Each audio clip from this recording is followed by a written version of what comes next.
Welcome प्यारे बच्चों।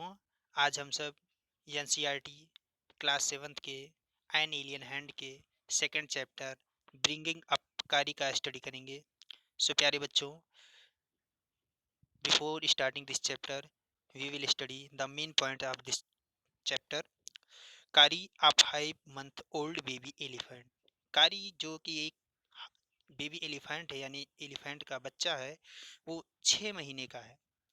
Lives and grow up with his 9 year old friend and keeper, जो कि अपने 9 साल के एक दोस्त और मालिक के साथ बड़ा होता है। Kari doesn't eat much, just about 16 kilograms of delicious twigs a day. Kari जो है बहुत कुछ नहीं खाता है, लेकिन सिर्फ 16 किलोग्राम स्वादिष्ट टहनियाँ एक दिन में खा लेता है। प्लेफुल एंड सेंसिटिव, यानी कि जो नेचर है कारी का, वो बहुत ही प्लेफुल और सेंसिटिव है। सबसे इम्पोर्टेंट काम जो कारी ने किया था, उसने एक डूबते हुए बच्चे की जान बचाई थी। Kari the elephant was 5 month old when he was given to me to take care of. यहाँ राइटर कह रहा है कि जब कारी यानी एक बेबी एलिफेंट को मुझे देखभाल करने के लिए, पालन पोषण करने के लिए दिया गया था, तो वो सिर्फ 5 महीने का था। I was 9 year old and I could reach his back if I stood on tiptoe. और मैं उस टाइम पर सिर्फ 9 साल का था और मैं बड़ी मुश्किल से उसकी पीठ पर पहुंच पाता था, जब मैं अपने पंजों के बल खड़ा होता था। He seemed to remain that high for nearly 2 years. वो लगभग 2 साल तक मुझे महसूस नहीं हुआ कि वो इतना ऊंचा क्यों हो रहा है। We grow together, that is probably why I never found out just how tall he was. हम लोग साथ साथ बड़े हुए, लेकिन शायद मैंने कभी नहीं समझ पाया कि वो इतना बड़ा कैसे हो गया। ही लिव्ड इन अ पवेलियन। कारी पवेलियन में रहता था। पवेलियन मीन होता है जो छप्पर टाइप का होता है, जिसमें हाथी लोग रहते हैं। अंडर थैट्च मतलब मीन होता है घास फूस का रूफ, जो कि घास फूस का बना हुआ एक छप्पर था। विच रेस्टेड मीन टिका हुआ था। ऑन थिक थिक मीन मोटे से ट्री स्टम्प्स मतलब होता है पेड़ के जो तने होते हैं। So that it could not fall in when कारी bumped against the poles.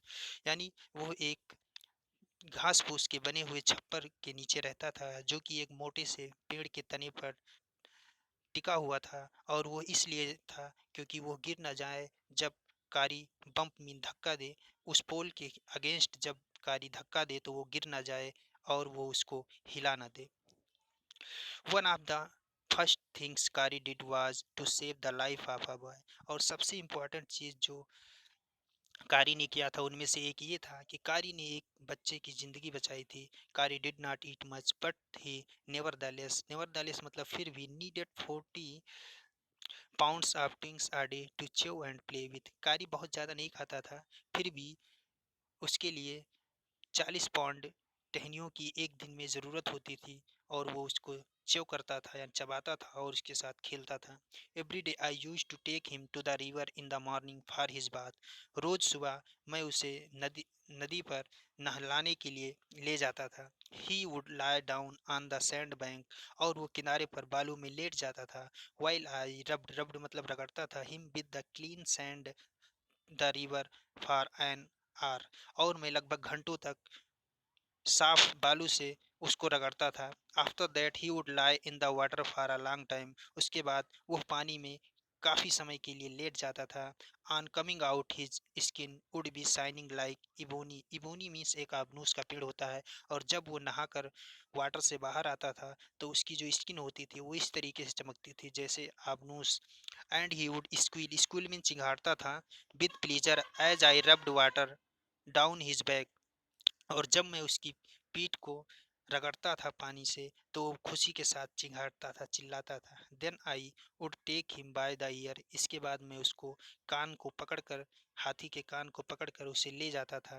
Because that is the easiest way. Easiest मतलब होता है आसान way to lead an elephant, क्योंकि कान पकड़ के ले जाना ही हाथी को ले जाने का सबसे आसान तरीका होता है। And leave him on the edge of the jungle. और उसको ले जाकर जंगल के किनारे पर छोड़ देता था। While I went in to the forest to get some luscious, luscious mean होते स्वादिष्ट ट्विंग्स फॉर हिज डिनर। जब मैं जंगल में उसके लिए स्वादिष्ट टहनियों को लेने के लिए जाता था, यानी हाथी के डिनर के लिए जब मैं जंगल में स्वादिष्ट टहनियों को लेने के लिए जाता था, तब मैं उसे जंगल के किनारे पर छोड़ देता था।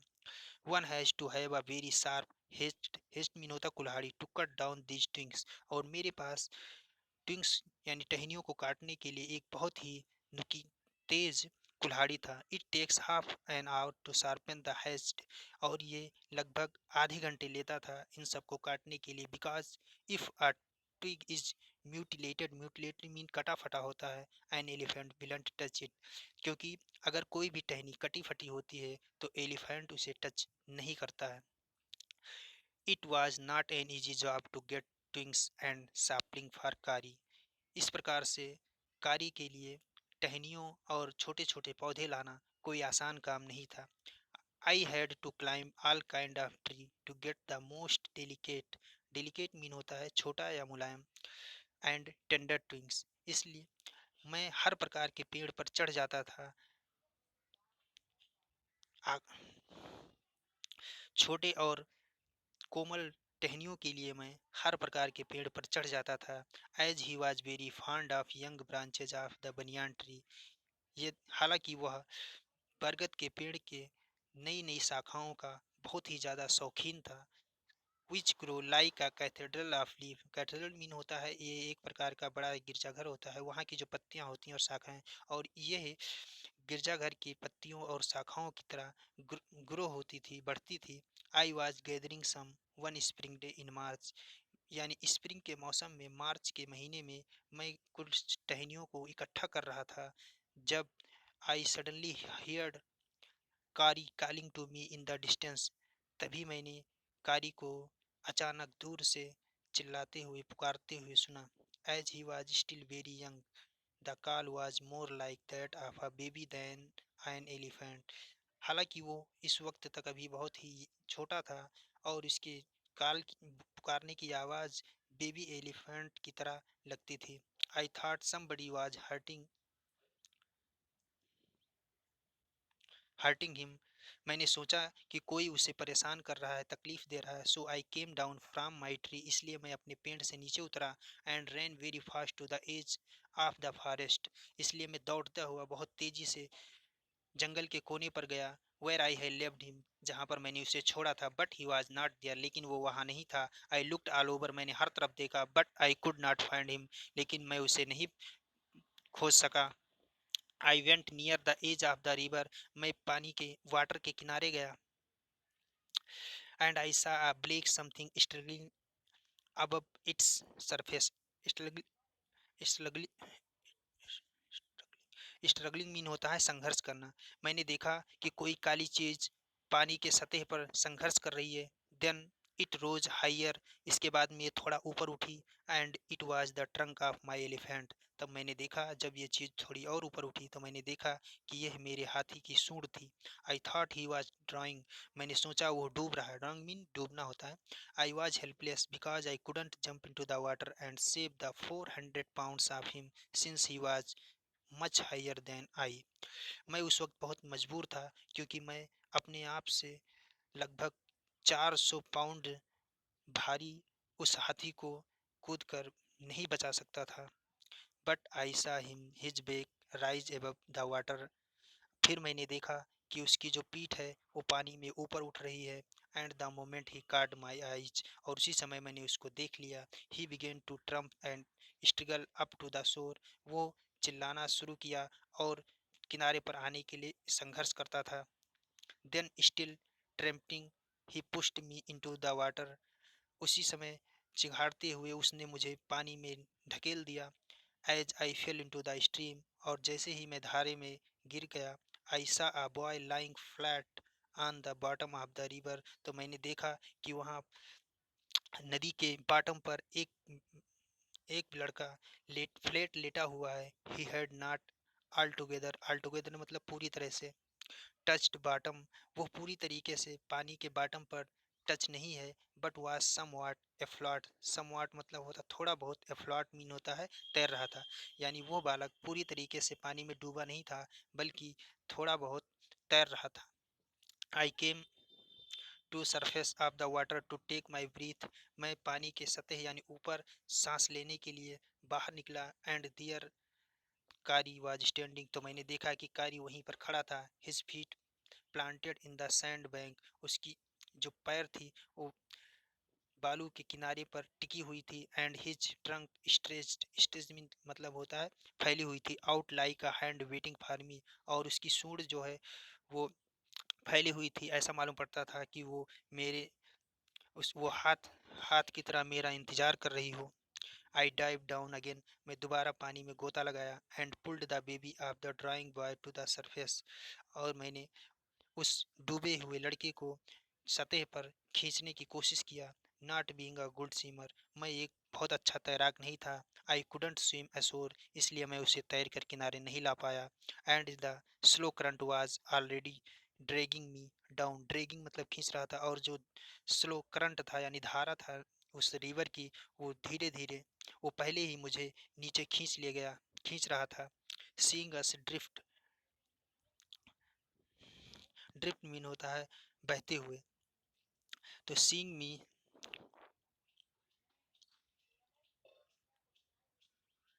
seeing us drift by in the current, कारी who was usually slow and ponderous, यानी मुझे धारे में, उस रिवर के धारे में बहते हुए देखकर कारी जो कि संभवतः बहुत ही स्लो और पॉन्डरस, पॉन्डरस मतलब भारी भरकम था, सडनली डार्टेड डाउन लाइक अ हाक, हाक एक पंछी होता है, अचानक वो हाक पंछी की तरह छलांग लगाया, यानी कारी ने अचानक हाक बर्ड की तरह छलांग लगाया and came half way into the water, और पानी में आधे रास्ते पर पहुंच गया।